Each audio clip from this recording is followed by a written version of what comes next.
to Heroes Forge, a Heroes of the Storm podcast. What's up, Forgers, and welcome to Season 2, Episode number 75 of Heroes Forge, a community-driven podcast all about Heroes of the Storm. This is your show host, Jeff Reynolds, and I'm here with the co-host of the show who is more awesome than birthday cake. It's Kristen Ashton. What's up, Kristen? Oh, not too much, except I just realized, you know what's more awesome than cake? What? A rap song. A Heroes 2.0 rap song. And you listeners, if you have not heard Heroes 2.0, we ask you, go to HeroesForge.club and listen to this gem. Yeah, it is a gem, and it was a ton of fun to work on it. For those of you that don't know, it was Heroes of the Storm's 2-year anniversary on Friday, hence the birthday cake comment, and we were challenged by the Heroes community team to show how we were celebrating the 2 years of Heroes of the Storm. Not like we already don't celebrate this game every single week after week and day after day, but Kristen and I decided to put our creative minds together and create a rap song. It's more like a rap battle, right? Ish, right? We're not insulting one another. I mean, I guess if we were to change it, we could turn it into a rap battle. But this is more like a rap collaboration because you were the one that had the rap idea. And then I took basic lyrics to it. And then you worked on that. And it just turned into this magnificent piece of the most fun I think I've had in a long time. Yeah, I was laughing. There were tons of laughs and stuff. If you haven't had a chance to check it out yet, head over to our website or follow us on any of your favorite podcasting apps. It is the episode, quote unquote, right before this. It's about 3 minutes long. You can put it on repeat if you want. If you want to like drive with the windows down and lower your seat and kind of, cruise through the neighborhood, listening to how you can get your 5-stack wrecked and how you can feed a monster 20 and you'll never be able to know where to go from there.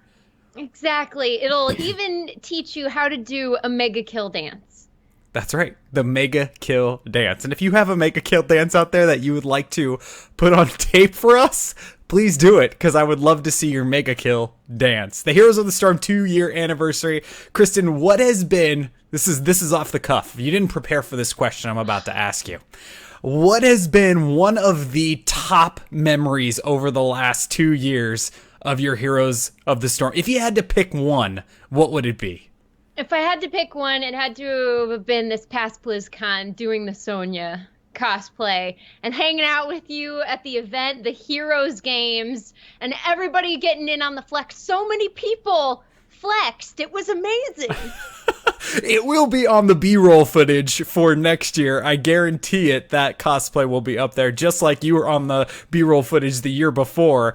And my favorite moment would definitely have to be the announcement of Varian and Ragnaros at last year's BlizzCon.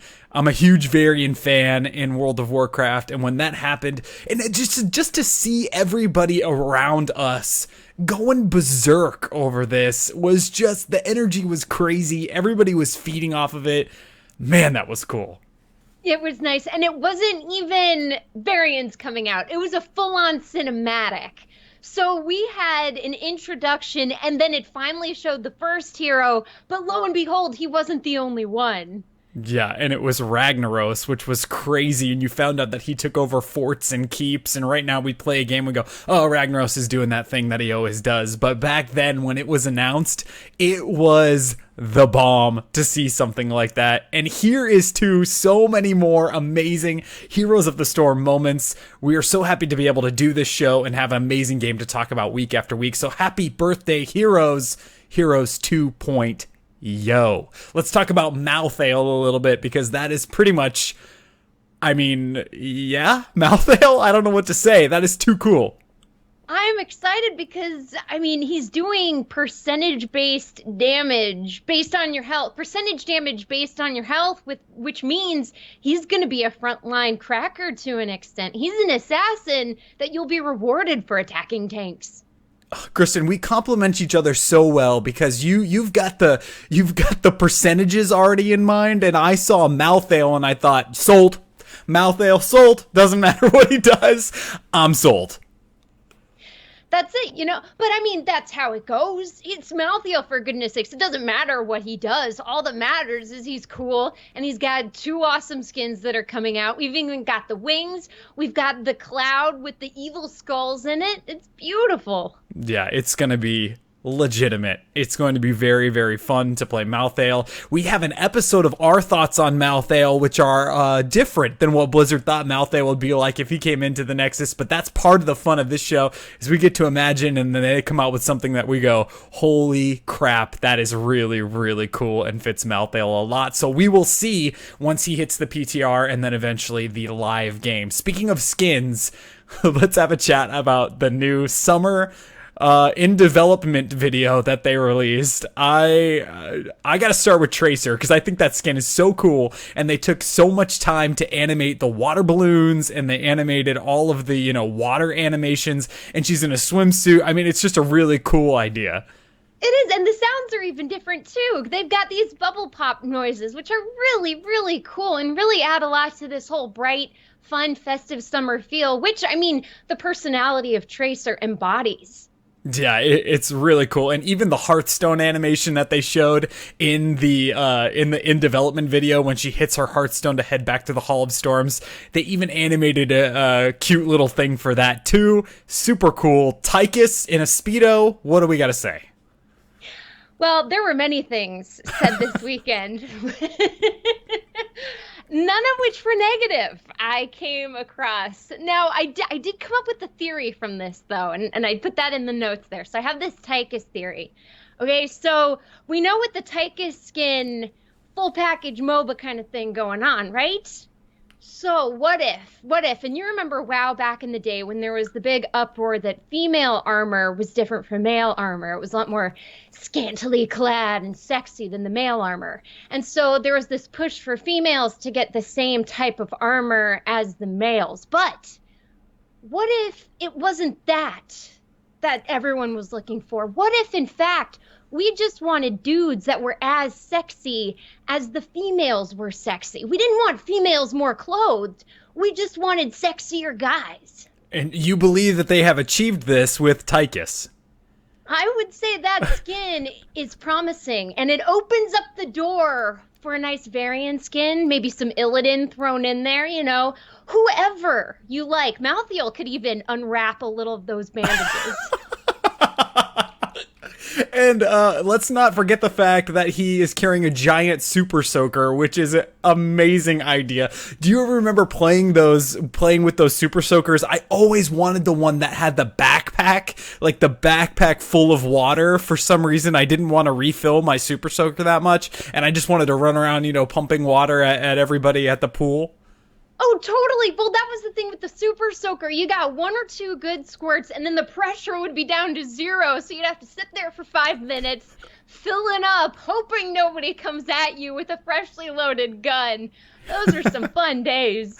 And the surfboard mount. I mean, the surfboard mount is really cool. I really want to forge the one with the chunks taken out of it by the shark. That's an awesome one. Oh my goodness. I couldn't help but see, though, there was a little murky one as well. Yeah, and speaking of murky, Sir Merkalot, is that an instant purchase? I know, being the resident murky lover, maybe it should be, but the entire thing opened up with fun skins, apart from Malthael. And then there was the Tychus skin. And I saw that, and that's all I saw for the rest of the preview. Of your life. The Tychus skin. It was ingrained in your memory for the rest of the preview, and then they might as well just have ended with that. Exactly. Well, there's a lot of really cool stuff that's in development, not to mention these other additional skins. Li Ming's getting a new skin. Sylvanas has a new cool skin. They're bringing out some new sprays, and the Raptor mount is on the way as well, and including some emojis, and also the emoji cloud. Oh, those are so cute. Oh, my goodness. What emotion are you hoping to get? Because there are 4 of them. Yeah, anger. He shoots little lightning bolts. Oh my goodness, the grumpy heroes you could have riding on that cloud. The anger cloud. I only wish that it rained salt. Oh, maybe it will. Maybe they will hear the cries. They will hear you, Jeff. And they will go, oh my God, what a great idea. And then we'll get a board over 2 salt shakers that are constantly raining down salt. Well, it could be snow, which would kind of look like salt, or the fact that you have to like salt the streets before it snows, which I know nothing about because I live on the West Coast and there's no snow where I'm from. But if you're out there and you know what I'm talking about, then you know. Oh, it gets everywhere too. And it dirties the snow and it ruins that whole white Christmas feel. Salt in the winter is probably the most depressing thing aside from the lack of sunlight. Well, it's a good thing that we have these kind of video games to play even when you're stuck inside. But what are we talking about that for anyways? Because summer is coming. Now, winter is coming too, but summer is almost upon us. So let's do what we're here to do, and let's forge. Let's forge.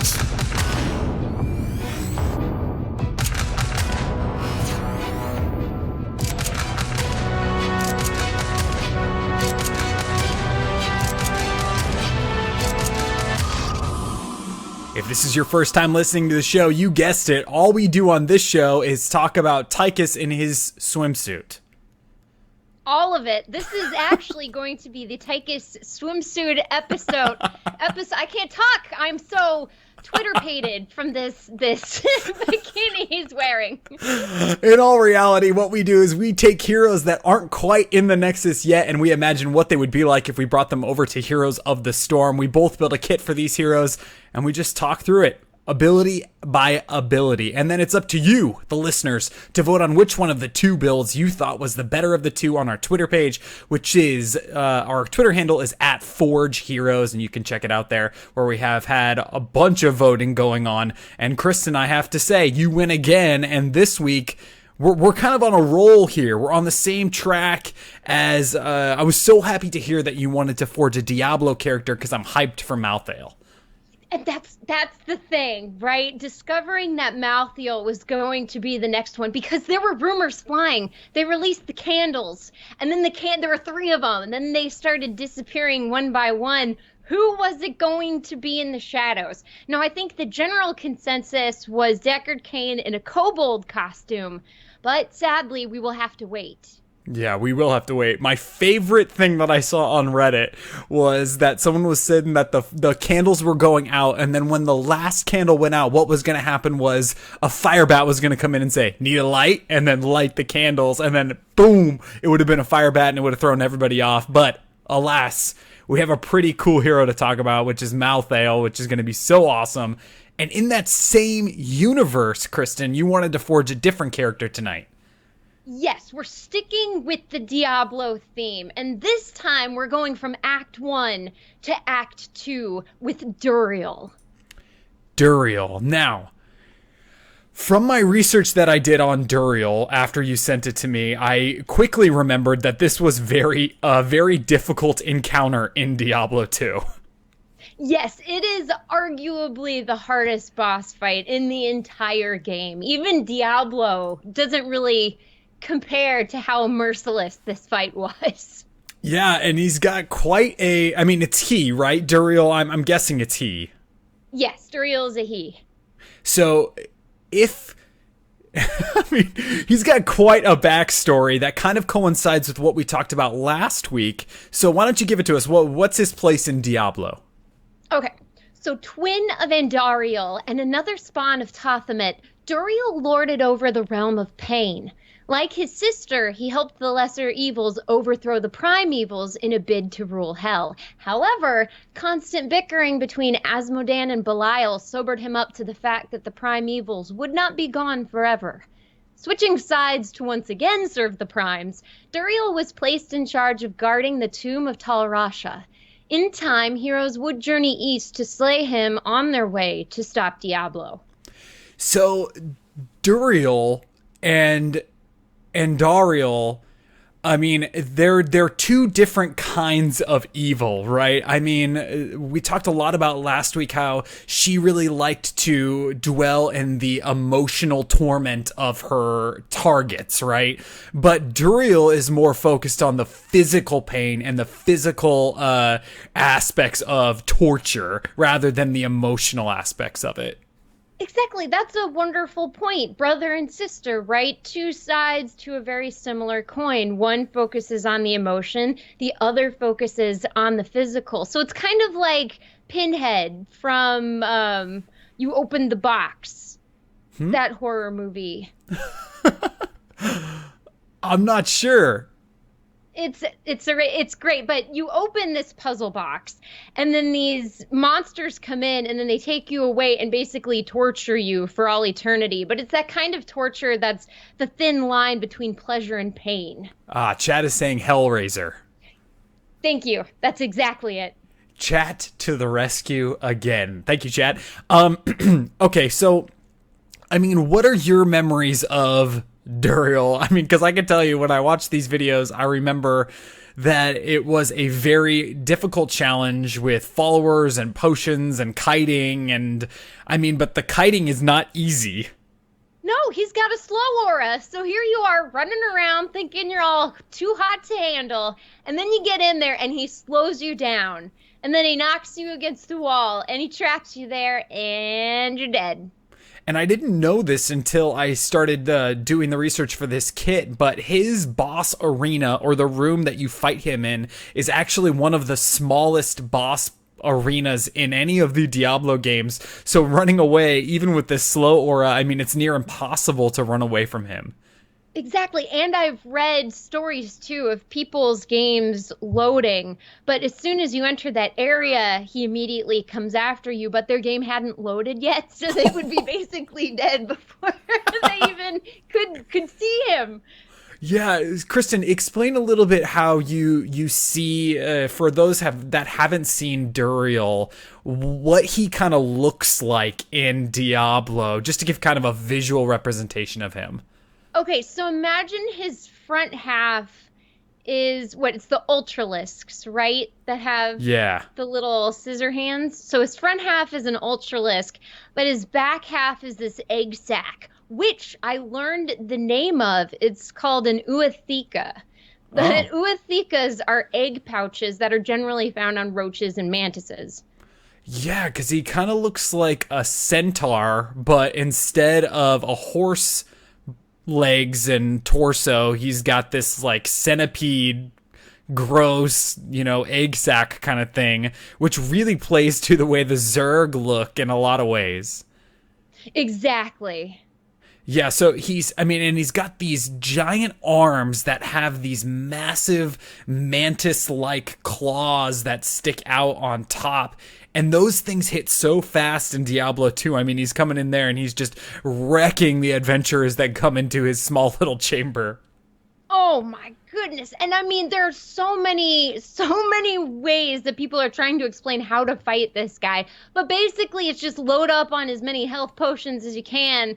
And good luck. Hopefully, the worst won't happen, but it probably will. Yeah, that's how a lot of the fights in Diablo 2 are. Make sure you hit the merchant, grab as many health potions as you possibly can, and get in there and try it about 50 times. And then when you complete the game and you come back again, you'll have to do it 100 times to beat it the second time. Exactly. But they do say after you beat it the first time, when you go back, you get a second room you can run into and fight him with. Maybe I didn't do that. Interesting. Very interesting. Let's get into the builds here for Duriel. The first thing is I get to go first since I didn't win the Twitter vote last week. So we talk about the role classification if we brought Duriel over to Heroes of the Storm, and I'm going with Assassin. Nice. So you're switching it up because you did Andariel as a warrior. So now you're kind of going into assassin mode. Yeah. And what's really funny is literally when I was building this kit, I started with warrior. Then I built some abilities and I thought that's not really warrior-y. So I made it a specialist and I thought that's not really specialist-y. And so I was like, maybe it's an assassin. So maybe you can help me determine where it fits the best after we're done. But I'm thinking assassin would be a good place. I'd go for it. As long as it deals enough damage, call it whatever you want. Let's talk about the trait on my assassin Duriel. So the trait is called Illuminating the Chamber. So Duriel is considered one of the most difficult boss fights in all of the Diablo games. When Duriel is defeated, this is a quote directly from the WoW Wiki, the chamber will be violently shaken and explosions occur on each side, illuminating the small room. So in Heroes of the Storm, I'm going to attempt to bring something like that to this trait. When defeated on the battlefield, the hero that dealt the final blow will be quote-unquote illuminated, revealing them on the battlefield for the entire length of Duriel's death timer. This utility trait can come in useful for the friendly team that is aware of the minimap. This is gross if you're a stealthy. This is very, very bad if you're a stealthy. Maybe not so much in the beginning game because the death timers are so short, but definitely late game. I mean, 60 seconds? Yeah. And so you'd really have to counterdraft against this so that you didn't have stealthies, so that it didn't, I mean, imagine even in the late game for people that aren't stealthies and you're trying to take a boss or a camp or something, they're going to know exactly where that hero is. Now, there's no aura around this hero that shows the other heroes that are around them. It just shows their specific icon on the minimap and shows where they're going and what they're doing. But, I mean, that can be really useful. Yeah, that's really nice that it won't negatively impact your fellow enemies, right? They're not going to suffer because they didn't complete the rules laid out here. You have to have landed the last hit kind of thing. And that's pretty nice. But this is also damaging too, not only for stealthies, but like you were saying with boss grabs, what about Varians and Rexars of the world who might try to sneak a boss, but because they're visible, good luck. Yeah, and imagine the type of strat you would have to form around this, where even if you had a Valera or a Nova or whatever, and she would have to try to not land the last hit to not be revealed.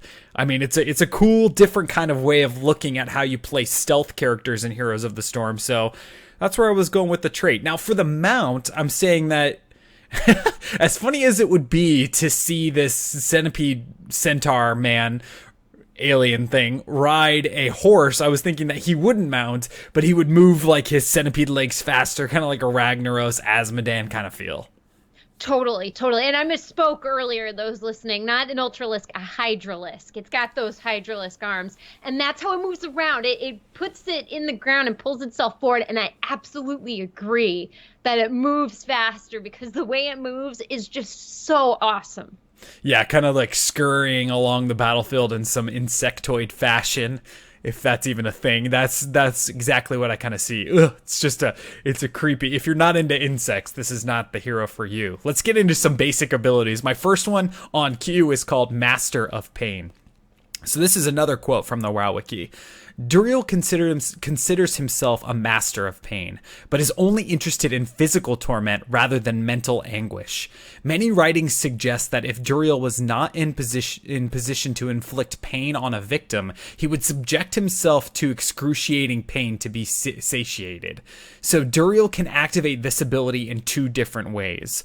With an enemy that's within range, which would be like an AoE circle around him, maybe the size of, let's say, I'm not sure, maybe just, a distance about a Vala vault around him. Duriel will reach back with his massive insect arms and begin thrashing the target with 3 swift blows. If the target is hit with this attack, they will be stunned. That's if someone is within range. But if they're not within range, Duriel will inflict the damage on himself, causing him to go into a berserk state. All of his damage-dealing abilities will be increased and his movement speed is bumped up, but he is taking damage from Master of Pain, the same amount of damage that he would deal if someone was within range. Nice. So a cool way to harm himself in order to gain a buff to perchance take somebody else down because you get that speed buff. Right, so you'd have to choose the time that you wanted to use this, right before a team fight, maybe if you have a healer on you to be able to top you back off before you go into battle, but you'll have the attack buff, the damage buff, and also the movement speed buff going into that fight. That's nice. I mean, it's always so cool to talk about characters that are willingly going to hurt themselves in order to get a one-up on their enemy. I mean, that shows a certain level of dedication that most heroes and villains aren't willing to cross over into. Yeah, it has a certain kind of evil kind of feel to me, like it's a cool way of, basically forcing yourself to be even stronger no matter what the cost is. Exactly. And I love this. I love stuns built into kits. And the Q too. So I would imagine the cooldown wouldn't be too long. No, I wanted him to be able to really stun, considering what you said earlier about, fighting him in this tiny little room, and it's hard to kite him because you're constantly being slowed and stunned. So that brings me to the second basic ability, which is called Frozen Hell, which I really think is funny because we talked about this whole Frozen Hell thing last week with Duriel's twin sister, so bringing this over here is kind of cool. So Frozen Hell, when this ability is activated, Duriel will launch 3 ice orbs, exactly like the ice orbs from the Frozen Punisher. These ice balls will have targeted places on the battlefield in front of Duriel and will have a projected explosion spot. This will work exactly like the Frozen Punisher, just a smaller radius and only 3 orbs at a time. I like this idea, starting to work in abilities that the objectives have. That's really cool. Now, so I'm assuming visually this would kind of be like Gaal's orb toss, where you see the circle on the ground where it's going to land. And with that in mind, would you be able to increase or decrease the distance in the set area it could be tossed? That's a good question. I was thinking no. I was thinking that it would work kind of, and I've been obsessed with this lately, week after week, where it's a fixed distance where it takes a lot of practice to be able to land it. And again, I'll reference Zul'jin's axe swings that just come straight out. So maybe Duriel constantly has these 3 circles that sit one directly in front of him, maybe one 45 degrees to the right, and then from the center 45 degrees to the left, and they're always there, and you have to hit them at the right time to lock somebody in that area. Oh, so you're saying knock it at the right time. So throw it out, or can you activate it once it's out? You can, no, you have to hit it and then it's going to explode. So it's going to deal it just like the Frozen Punisher, where you can kind of see the AoE circle that's in there, that you're going to be able to kind of time out. And if someone stands in it like a Diablo apocalypse, that's bad news bears. Oh, and the worst news to these bears, too. They are very unhappy. They don't like being cold, from what I've heard. But I really, really like this. And I really like your idea of playing to the skill of the player. Somebody who's practiced will be able to do this, and it will be amazing. It kind of seems like Hammer's little spider mines, because most hammers, the spider mines are pretty underwhelming, but there are hammers out there that know how to use those mines, and they just tear you apart. That's true. If you don't know how to use those mines and you're really good at hammer, you will be incredible if you learn how to use those mines. Incredible, I'm telling you. So that's Frozen Hell. Now that's 2 stuns on 1 character, which is an awful lot. So my third basic ability is actually a passive, and it's called Duriel's Shell. So each time that Duriel is attacked, he will begin to fill a meter of this ability. When the meter for this ability is full, Duriel will passively shed an exoskeleton and drop armor on the battlefield that can be picked up by friendly heroes. When this skin is shed, Duriel is vulnerable but has increased attack speed for a short amount of time.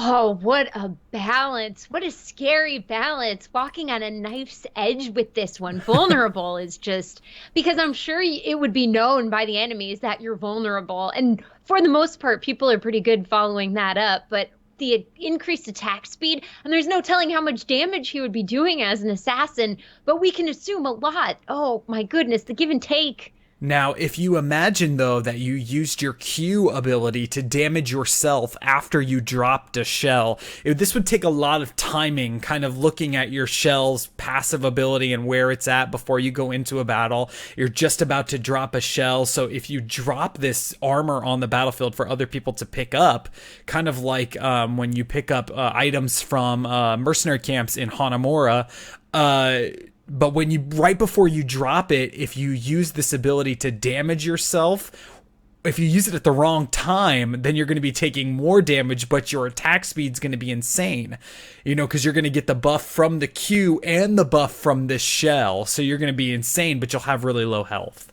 Oh my goodness, that's an incredible point. Plus that, and you've buffed up your teammates who will hopefully be keeping you safe while you kind of regenerate a new carapace.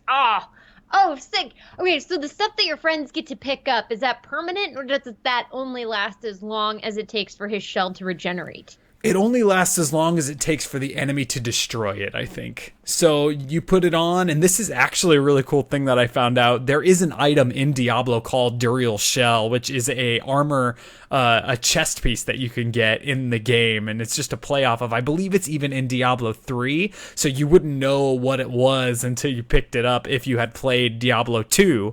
So that's how I got this idea, because I thought it was really cool.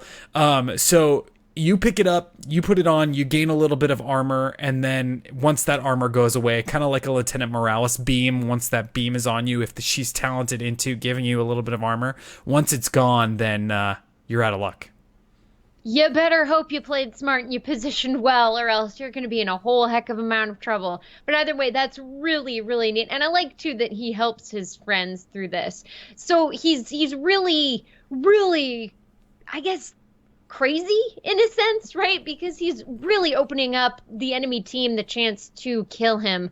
But on the flip side, if he plays it smart, he can buff his own team so that they can pull the weakness that he has and allow him to really just go crazy. Almost kind of like a butcher, right? A good butcher relies heavily on his teammates. And with the stuns, I would imagine he could go bonkers. Yeah, and there's a lot of stuns. So hopefully you have good teammates. You're going to be super squishy and have really low health at points to sacrifice that in rage, so to speak, like in Hearthstone, those kind of things. But yeah, so Chad is asking if it would have a generic overall armor or like spell armor or physical armor. And then Shep in the chat says that maybe you could talent into it at the beginning, like you choose which kind of armor this Duriel shell is going to drop. I love that idea. So at the first talent choice, maybe you say, this battle I want to drop spell armor or physical armor or generic armor. You get to choose. Totally. And could you imagine if that was a rotating choice as well, that you could shift every time you grow a new carapace? That would be pretty interesting, because as much as I love getting to choose what type of armor you get, rotating armor, yeah, that'd be pretty awesome. Let's get into heroics, the best part here. So this first one is called Ice Meteor. So if you can't imagine what this is, I bet you can. So Ice Meteor is a very simple idea, but I'm not sure that there's anything like this out there in the game right now. This is a global ability that Duriel can call down a large ice meteor to plummet to the battlefield and stun all heroes hit by it. I'm thinking this ability would have a minimum range and would need to be cast at a location that is beyond a certain distance from the player. So you couldn't drop it in a team fight. You'd have to drop it on something that is from a certain distance away. Does that make sense? Yes. So they'd have to be farther away. They couldn't be up in your face. Yeah, exactly. So like you would see that they were trying to take a boss or do something, and you're down in the bottom lane and they're up at the top. You could drop this ice meteor, which is basically like a Diablo apocalypse.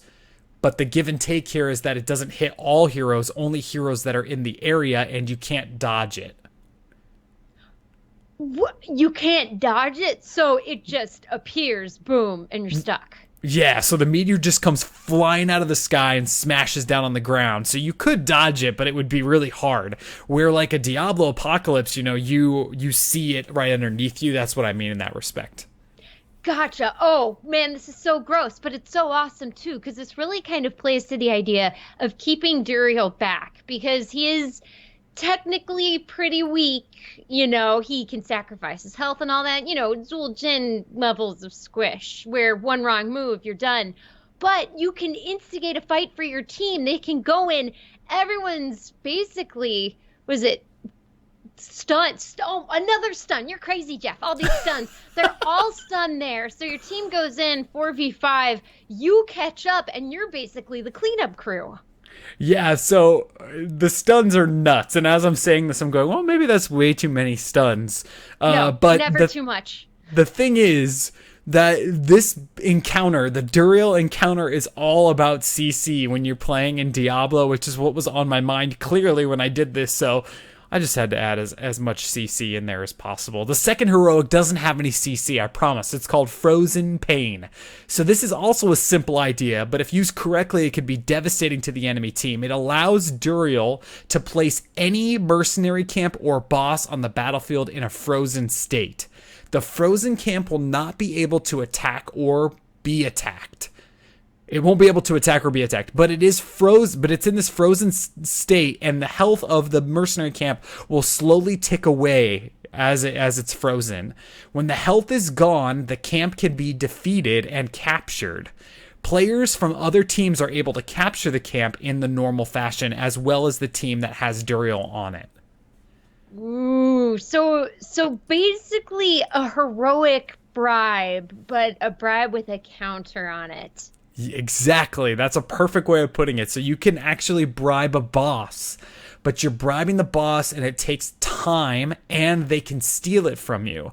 But how would they know you were there? How would they know that the boss is being taken? Because it's just frozen there taking hits. You'd have to coordinate with your team. They would have to be on the lookout for what you're doing. I mean, you could be capping camps with this heroic and not even be around them until they need to be captured.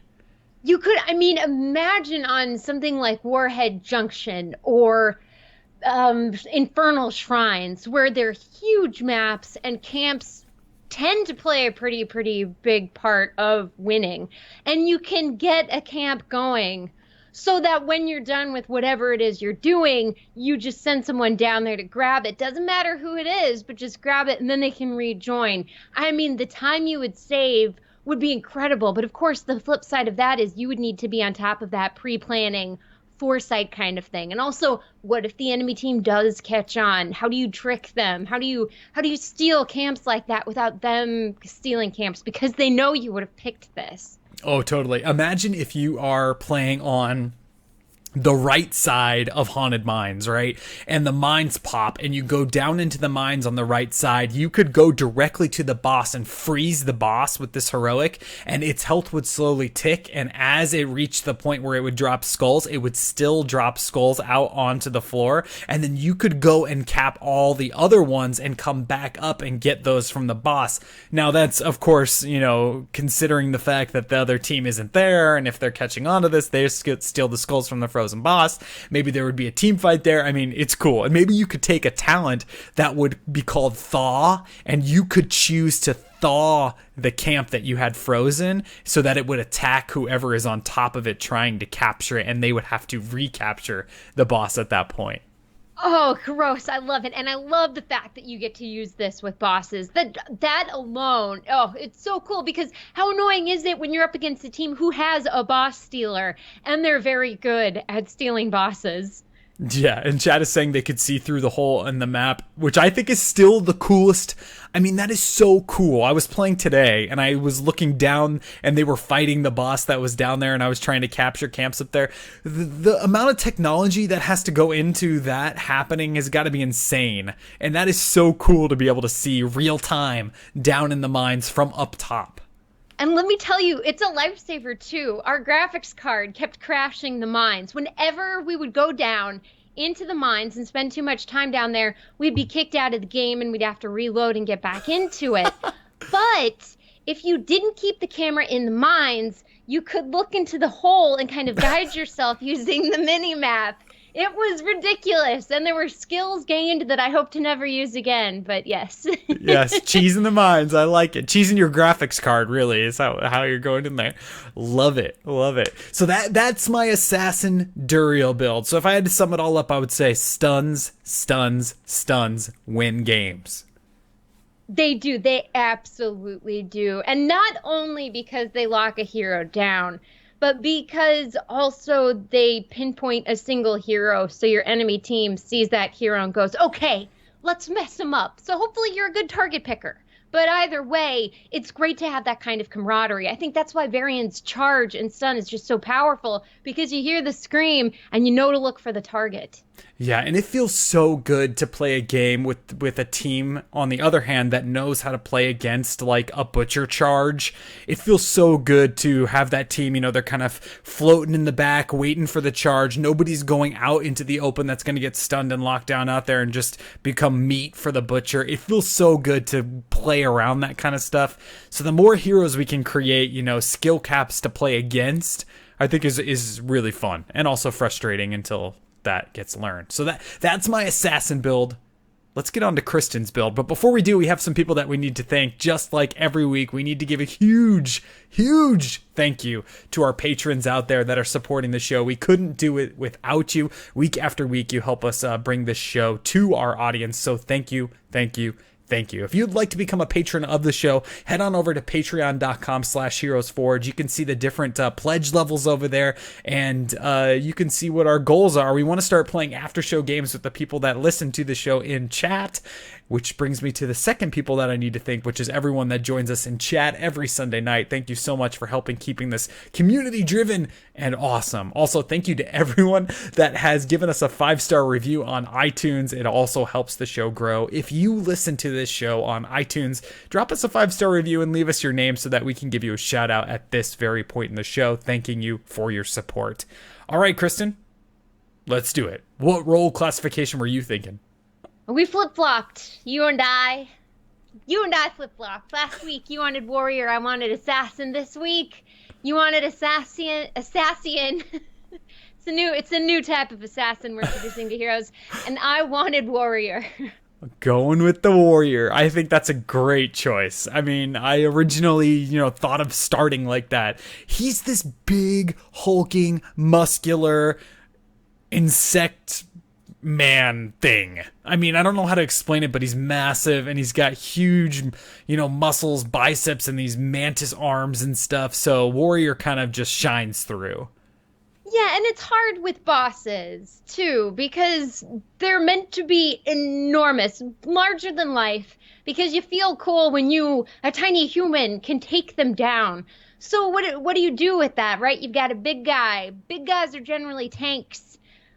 Not necessarily assassins, but at the same time, they deal a lot of damage, too. So are they bruisers? I mean, where do you put them? Yeah. Oh, I can't wait to hear it. What's your trait for your warrior? Right. The trait is an aura. You went with an aura, didn't you? No. No, not so much. It's the person who deals the last hit. Yeah, so, I mean, that's kind of like an aura. Yeah, that's an aura. That's true. Okay, so that's why I was thinking aura. The great minds, right? The connection. All right, so this one is called Mucus Madness. Pulsing outward, Duriel emits mucus that coats nearby enemies, slowing their movement and impairing their ability to escape. The more damage he has dealt to a single target, the slower they go. That's disgusting in so many ways.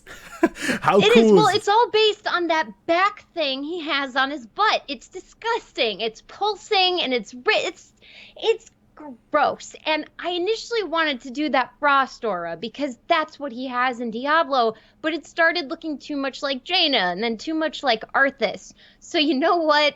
I went with the bug butt and I ran with it.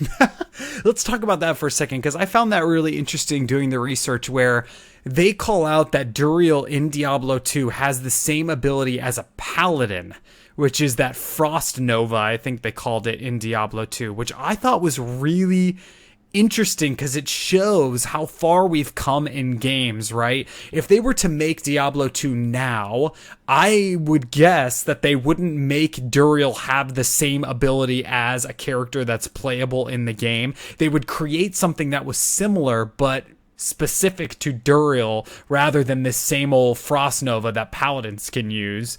So what do you think about that? I like that idea because visually, I mean, Duriel is not a paladin. He does not receive any kind of power from a holy source, so it's a little weird he would have that power from a holy source. Now, we could argue that maybe it's a frost nova that comes from hell or something. But you're right. Back then, you can't really animate that in a different way. Whereas nowadays, maybe it would be like frozen chunks of people or bugs flying outward. Or, I mean, something like this is why I bring it up, because that Frost Nova does the slowing and all that stuff, but your Mucus Madness here is getting the same thing done, but in a Duriel insect gross, I mean, a really themed way that's really good. Yeah, and we don't have any characters that use mucus, do we? I mean, Lucio has a frog skin, but that doesn't secrete anything as far as I know, except sick beats. The only... which we're really into here at HeroesForge. The only thing that I would think is in that realm is Stitch's ult, where he drops the mucus-like debris, what I'll call it. That's very true. And I mean, Abathur's kind of slimy too. Yeah, and Zagara is a little slimy. I mean, well, there we go. So part Zerg. Maybe he's part Zerg, separated at birth, thrown to hell, and now he's back. There you go. Okay, what's your mounting ability? That a great minds moment. I said move faster. It's so cool looking. It's like Diablo's crawl on his fists, or as the alien in the female skin. Why would you put them on a mount? Yeah, there's no need for it. I mean, it's just, and it's so scary. That whole idea of, you don't like insects, this whole crawling around with like a million legs, it's gross and cool. Yeah, and isn't it in Diablo 2 he also has a charge ability, so he can move fast while not mounted. That is proven in lore, and we're going to stick with it. That's right. We have stuck to the lore 100% in every episode ever. That's right. That's a HeroesForge promise right there. Let's get into basic abilities. What's your first one? The first one is called Swipe, and he uses his massive arm claws to swipe a single target, repositioning them directly in front of him. Oh, okay. So if they're not standing in front of him, this kind of works like an Ariel sweep when you take the talent that pushes people to the middle. Exactly, but instead of all the targets caught in the sweep, it's more like that Alarak where it's a single target push. Now, you don't have to do the lineup triangulation math that Alarak players have to do to move them correctly. This is just a single click a target, he swipes them, whatever direction he's facing, that hero is now positioned in front of him. Oh, how cool. Oh, repositioning as a tank, so cool and so important. Those, Artanis moments and those kind of things. And I'm so happy to hear that there is no Alarak calculus involved to get this done. Me too, because calculus is about where I started to fall off the math train. It was fun. Oh, it was fun. But man, that was some interesting stuff. This train is headed straight to Calculus Town. Well, I'm getting the hell off. All right, let's talk about second basic. I love that first one. The swipe is so cool because it's exactly what he does in Diablo 2, and he does it fast. I mean, are you imagining his auto attacks are just as fast as they are in Diablo 2? Because that's devastating.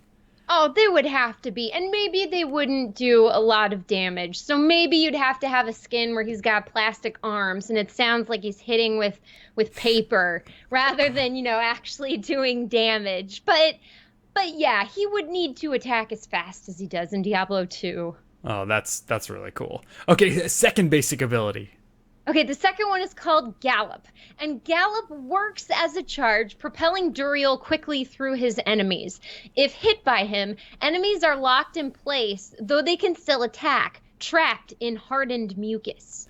Disgusting! That's so cool. Okay, so this is a lot like a really well Duriel altered diva charge. Yeah, kind of like that. Or maybe a multi-target Arthas ice blast with a sword. Oh, that's so cool. So you come flying in. I mean, you're charging in on all 36,000 of your centipede legs. That's not an actual number. But you come charging in, and anybody you hit gets locked up in mucus. Oh, I love that. That's so cool. Exactly. And then imagine too, once the mucus dehardens, they now have that stack of that trait. So it hinders their ability to get away. Oh, that is so cool. Whoa, combo wombo there. I love it. And then you're coming in and, of course, swiping with your first basic ability as they're stuck in the mucus. Would it still move them if they were CC'd? Oh, that's a good question. Would it move them if they were CC'd? I'd like to go with yes. I like that you can be punished for messing up one of your fellow teammates' abilities. Yeah, I do that a lot. Yeah, you need to be on what your teammates are doing and not mess it up. Yeah, I do that a lot with Diva on accident. Come flying in, try to hit people and stun them, or not stun them, but push them in certain directions, and I mess up a lot of really good plays, and sometimes it doesn't turn out so well. We've all done it. We've all been there, but that's how you learn, right? You trip and you fall. That's how you learn about gravity. And that's how you learn you better start practicing balance on your two legs. A lot of science and math in this episode. You'll all come out of it a little bit smarter. What's your third basic ability here? The third one is called Get Liddy. And I don't want to take credit for this because The Rock actually used this to promote Baywatch, and I fell in love with saying something's gonna get Liddy. So here we go. So roaring with laughter, Duriel can choose to ignite his mucus once a certain amount has been left around the battlefield. So very much like yours. We need like non-cheat cardboard things between us.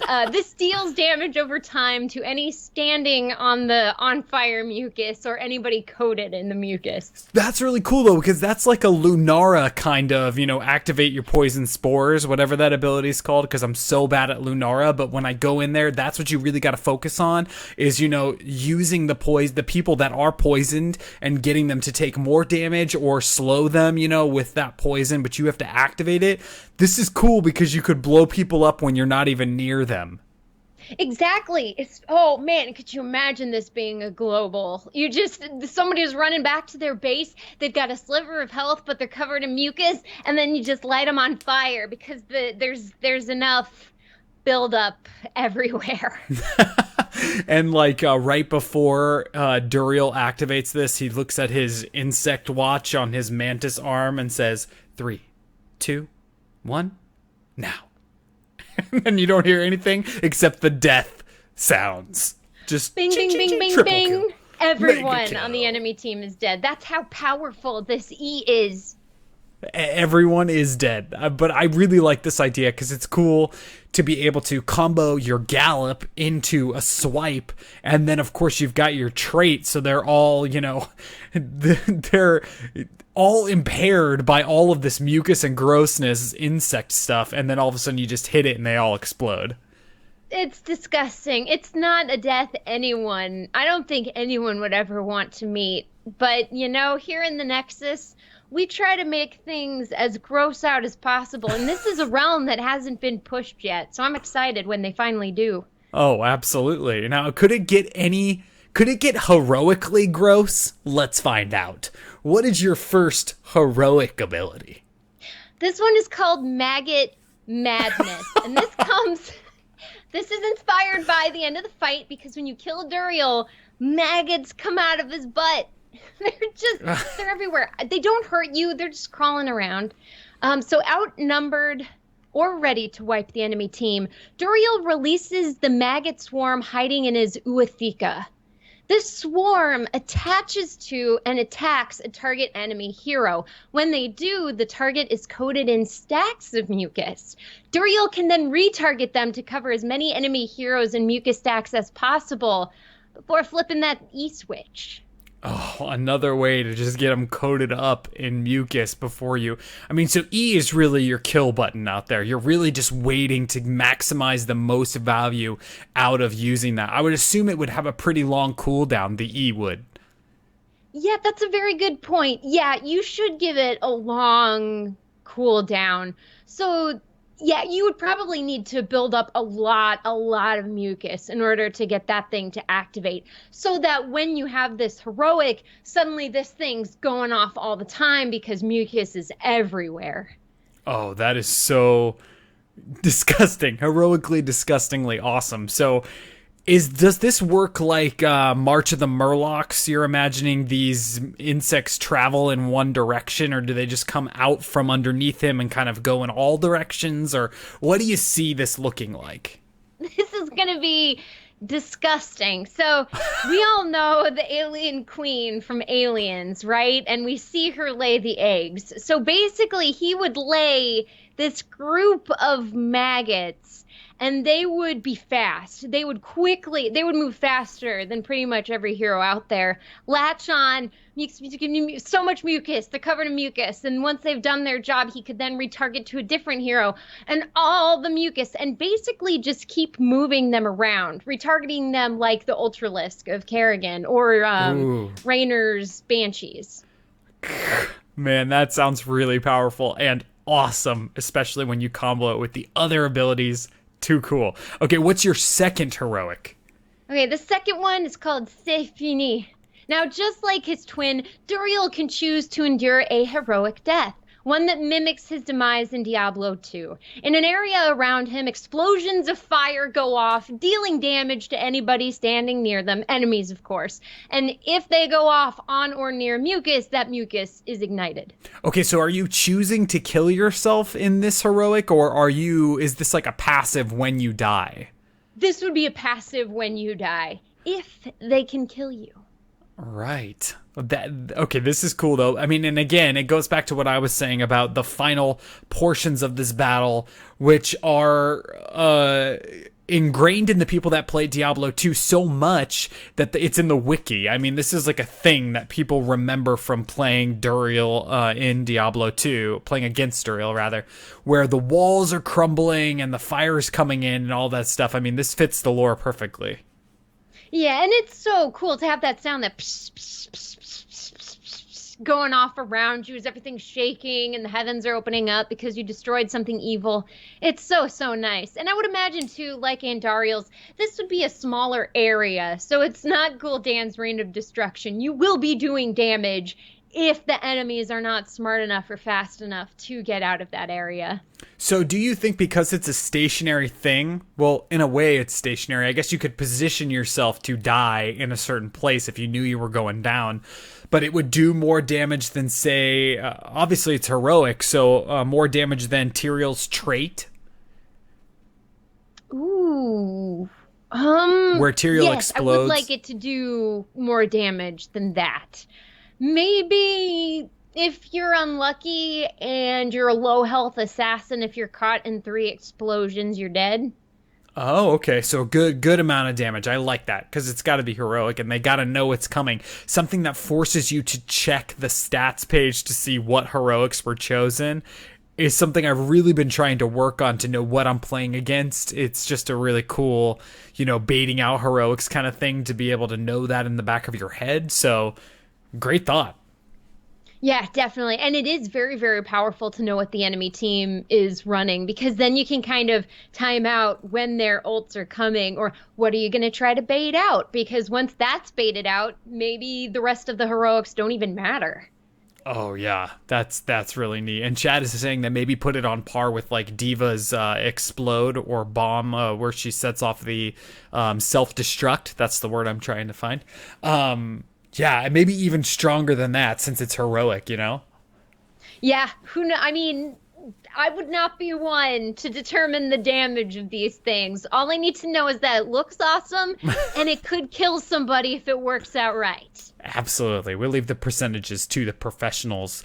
Kristen, how do you sum up your whole warrior build for Duriel? Oh, this one I'm calling the old slip and slime. Disgusting slip and slime. I love it. It's really, really great. I mean, it's gross and perfect. But before we call these heroes forged, we need to talk about the 2 best things, which are specialty skins and dance moves. So, Kristen, started off this week. What is the specialty skin you're thinking for Duriel? Okay, initially I wanted to give him a hydralisk skin because they've got that same front, but what if we made him a mantis shrimp? Mantis shrimps are so colorful. They've got these bright colors and these cool little eyes looking around, and they snap their little claws together and it mimics the speed and the force of a bullet. It's something crazy. So there we go. It's an adorable but deadly crustacean. That's literally written in the show notes, everyone. Adorable but deadly crustacean. But I need to know what the other animations, what's the slime and the goo and all that stuff when it comes to a mantis shrimp? I mean, is it the same kind of stuff? Oh, that's a good point. Oh, it would. There would need to be slime, and they don't ink. Lobsters don't ink. Butter. Butter. That's melted butter. Out of the blue, Kristen hits a home run and says butter. That is an absolute home run. Okay, so my specialty skin, you gotta go into the realm of imagination with me on this one. It's called Space Reaper Duriel. So I'm imagining, so you got this centaur looking Duriel guy with this, centipede body, and he's got these mantis arms that come up on both sides. So I thought those mantis arms kind of look like Reaper blades, like those. So I'm thinking, what if you made a guy that was a space reaper and he was standing on some sort of hoverboard that looked like the bottom half of Duriel, and then instead of these big mantis arms, he's got two of those scythes, that he's holding out that look like that, but he's human, but Duriel. Oh, dude, that's sick. Oh my God, that's amazing. Whoa, so would these blades be laser? Would they be actual blades? And I mean, this hover thing, what is it carrying, right? Because he's got a rounded butt. Yeah. Maybe it's carrying like dead space bodies, or like, he's a reaper of all things. So maybe it's carrying like corpses, like Zerg corpses or something, says the Protoss player. Maybe it changes with the different skin tints that you get. And then, yes, of course, they'd be like laser scythes. Oh, sick. And imagine, too, if he had himself painted up like the Reavers from Firefly. Oh, that'd be so cool. So that was a little different thought. I'm like, that's got the same kind of feel and look. And maybe he just rides into battle on his, like, hoverboard hearse, which is full of these bodies behind him that give him the same sort of Duriel silhouette. And then, of course, man, 10 out of 10 out of imagination. That's an awesome skin. Thanks. I didn't have really a super imaginative dance move for the real Duriel. I was saying some just gross body rolls like the worm. And then I wrote yuck. So I'm getting the vibe that you're not a big fan of bugs, especially bugs that are mucusy. Bugs don't really bother me that much. It's just the thought of this, like, put yourself in this situation where you got, bugs, whatever. But bugs that are like, 10 times your size and, like mucus membranes, and your whole warrior build is just, I'm cool without it. Yeah, as long as they stay small enough for us to crush, for our pets to play with, it's cool. Yeah, what were you thinking for his dance moves? I was thinking he would do the monkey, like Johnny Bravo says, "Do the monkey with me," and then he holds up his little hands and he jams with his fists up and down to one side, then he switches to the other side, and everybody does the monkey with him. And then what are his feet doing during this? Just kind of like scattering around? Oh, who knows? Maybe they'd be kicking off to the side. Maybe he'd have a tap dance skin, and he and Abathur, the gentleman Abathur skin, could be the most respectable dudes in the Nexus. Absolutely. Tap dancing Duriel is confirmed right here on HeroesForge. We need tap dancing Duriel. On that note, we can definitely say that this hero was forged.